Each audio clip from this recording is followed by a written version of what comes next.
আমি ছিলাম south king চাইনিজের সামনে নার্সারিতে, মরিয়ম নার্সারিতে। আমার ফোন আসছে, এর আগের দিন আমার ফোন দিছে যে বিভাগীয় পুলিশ কমিশনার অফিসে কাজ আছে, ওই বাগানটা একটু দেখা লাগবে আর আমরা কিছু গাছ নতুন করে সাজাবো। আমার আবার 11টার সময় ঠিক 11টায় ফোন দিই। আমার দায়িত্ব দায়িত্ব 11টা 10 20-এর মতো আমি বিভাগীয় কমিশনার অফিসে খুঁজতে গেছি। যাই ওখানে যাই আমি তারা ফোন দিছি, কমিশনার অফিসে দোতলায় উঠিনি, নিচে ভিতরে ঢুকি ফোন। এই অফিসের ভিতর দিয়ে আমরা বাইরে রহমত করি। তারপর পল্লী ভিতরটা দিয়ে বের হয়েছি, তার পারানোর সাথে ডাইন পাশে একটা বাড়ি গেট, লোয়ার গেটটার পাশেই ওরা আমার একটা দাঁড়ান। এই জায়গায় আমাদের দেশের মানুষকে প্রতিদিন সুরক্ষিত রাখার প্রত্যয় নিয়ে সেফটি কেবলস সহ এলো সেফ সিলিং ফ্যান। আমার এই জায়গায় দেওয়ার পর আমি দিয়ে কতগুলো ফুলের গাছ রাখা, ভিতরে গেটটাতে টানা দিয়ে দেখছি ফুল গাছ রাখা। কত 2 থেকে 4 কেজি জিজ্ঞাসা করে পিছন দিয়ে তাপস আইসা আমার গামছা দিয়ে গলায় দুইজনে ধরলেই আমার রুমের ভিতরে ঢুকে গেলে দরজা আটকে দিচ্ছে। আর সেই আমার মাইট শুরু করতে পারে ওরা আমার গামছা দিয়ে দুইজনে টানছে, আমি এইভাবে যে ধরছি, ওরা আর আমার মানে ইয়ে করতে পারে না। পরে কইতে আছে স্যার ওরা কাবু করা যাইবে না, এইভাবে আগে ওরা বাঁধতে হইবে, মারতে হইবে, নাহলে ওর ছাড়ে না। আমার অনেক চেষ্টা করছে, আমার গলায় ওরা গামছা নিতে পারে না। লাস্টে আমি ছোটাছুটি করছি, করার পরে ওরা আমার এই তারপর 5-2 ধরিয়া ওরা দুজনে এই আমার মার শুরু করছে আর ঘুষি পর এইভাবে কাটতে হবে না, আগে পরে এই পা রশি দিয়ে বাঁধতে কষ্ট পেঁচাইছে, কষ্ট করে হাতটা পিছন দিয়ে বাঁধছে, কষ্ট পেঁচাইছে। আমার মুখে গামছা বইতে এনে কষ্ট পেঁচাইয়া তারপর ওরা আতুর আনছে আর এই আনছে, আমি তো সব দেখে এই আমার পিটান শুরু করে। এটা দিয়ে আমি অজ্ঞান হয়ে গেছি।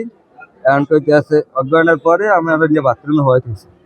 বাথরুমে মানে 1 ঘন্টা পরে আমার আনছে, আবার 1 ঘন্টা পরে ওরা আছে আইনে আমার মুখটা খুলছে। এখন তুই 8 লাখ টাকা দিবি। আমি মেহেদিরে খাইছি, আমি মেহেদিরে খাইছি দিয়ে হবে আমি খাইছি, এই যে কইছি একটা বার দিয়েছে হিরোনারে খাইছি আমি আমি আমি এই মাস্টার প্ল্যান, তুই সেই আমার 9 নম্বর শিকার। আমি কই ভাই 8 লাখ টাকা তো দিতে পারবো না, আমি 2 লাখ টাকা দিতে পারি। মানে আমি চিন্তা করছি আমার মারিয়ে ফেলাইবে, কারণ এইভাবে করতে আমি আর যদি একটা ফোন দিতে পারি, এই ইস্যুতে যদি আমার লাশ যদি কোনদিন খুঁজে পায়, নাইলে তো আর আমার পাবে না। তারপর আমার শ্বশুরের আমি বলার পরে শ্বশুরকে টাপ আমি কই দিয়ে আমি কাইলে দিছি, তারপর ফোনটা নিয়ে কাটতে দিছি, কাটতে নিয়ে আবার আমার মুখে বাঁধে আবার নিয়ে আমার বাথরুমে শোয়াইছে। বিজয় কইতে আছে যে এখন তুই কালের কথা কই, কারে ফোন দিলে টাকা আইবে, তুমি কিন্তু আমার বোন নম্বরে ফোন দিই হলে টাকাটা আসবে। তারপর আমি কইতে আছি যে আমার বোন নম্বরে তাহলে একটু দেন, আমি এই এবার দিলে যদি টাকা না আসে তাহলে তো আমরা আমার মারিয়ে তোলাইবেন। আমার মুখটা আবার খুললে দিছি, খুলে দেওয়ার পরে আমি আমার ঘরে ফোন দিলাম, আমার 2 লাখ ওরা শিখিয়ে দিয়েছে যে তুমি কবে আমি গণ্য দিয়ে আসি 2 লাখ টাকা দেন, 2 লাখ টাকা লয়ে আসো, আমি একটা কাজ পাইছি, টাকাটা আমার জরুরি এখনই লাগবে, এই কোনো লোকের মাধ্যমে টাকাটা পাঠাও। এই আমার বরে যে কয়েছি পরে আমার যে কলার তো ভাঙিয়ে কাজে কান্দনে পড়তে পারে, ওই ফোনটা কাটতে দিছে। আমার নিয়ে গেছে বাথরুমের মধ্যে, নিয়ে আর সুযোগ দিয়ে লাভ নাই, এই বাথরুমের মধ্যে নিয়ে আমার পিটাইয়া আবার কমেন্টের উপরে বয়ছিল, ওই ছবিটা আছে কমেন্টের উপরে আমার বইয়া আমার হাতগুলো এরকম বাঁধছে, কমেন্টের লোকে পুরো পেঁচাইছে, গলায় দিয়ে কমেন্টের লোকে পেঁচাইছে, আমার বেলটা খুললে পেঁচাইছে।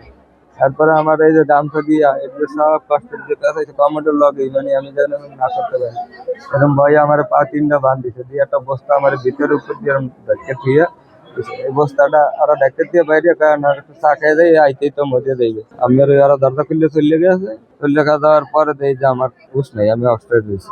আমার মনে হয়েছে যে আমি পাশ থেকে আওয়াজ পাইছি যে ফোনটা যখন আননোনিক নিয়ে কাটছে, এটা আমি লাউডের স্পিকারে দিছি, তো টাকার কথা বলাতেই আমার সন্দেহ হয়েছে যে সে কোনো রকম বিপদে পড়লো কিনা। পরে আমি যেই কথা সেই কাজ, আমি দেখি যে পাশ দিয়ে বলছে ফোন কাট, টাকা নিয়ে আইতে কো, এই কয়ে যে ওনারে মারছে, এই আওয়াজটা আমার কানে আসছে। পরে আমি চিন্তা করছি যে বেলা হওয়ার সাথে সাথে যদি আমি খুঁজে বের করতে না পারি, তাহলে আসলে আমার আর স্বামীর আমি জীবনে আর পাবো না। তাই আমি নিজের শক্ত হয়ে সাথে সাথে আমি এয়ারপোর্ট থানায় চলে যাই। যাওয়ার পথে মানে দেখা করলো যে বাবা এরকম একটা লোক আটকে তুইছে, কি কই আটকাইছে, কইতে আছে কয় তো ওই বাথরুমটার ভিতরে আটকাইছে, আটকাইয়া বেটা চিল্লা ফাল্লা করতে আছে।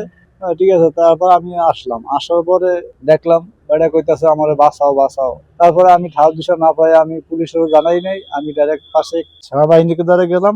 এরা একজন আইসে, আসার পথে বলছিল আইসা সে ও ছবি টবি তুললা সে চলে গেছে, আর মুই মোর কাজে চলে গেছি, মুই আর হেরে দেখি নাই। তারপরে দেখছি যে পুলিশ প্রশাসন আসছে, আইসা এরে নিয়ে গেছে। কোতোয়ালি থানায় জিডি করা হয়, পরে তাকে এয়ারপোর্ট থানায় পাওয়া যায়। এয়ারপোর্ট থানা পুলিশের সহায়তায়, স্থানীয় লোকজনের সহায়তায় তাকে উদ্ধার করা একটা পরিত্যক্ত বাসা হতে এখানে মামলা রুজু হয় এবং ওই আসামি আমরা গ্রেপ্তার করে আমরা কোর্টে প্রেরণ করছি।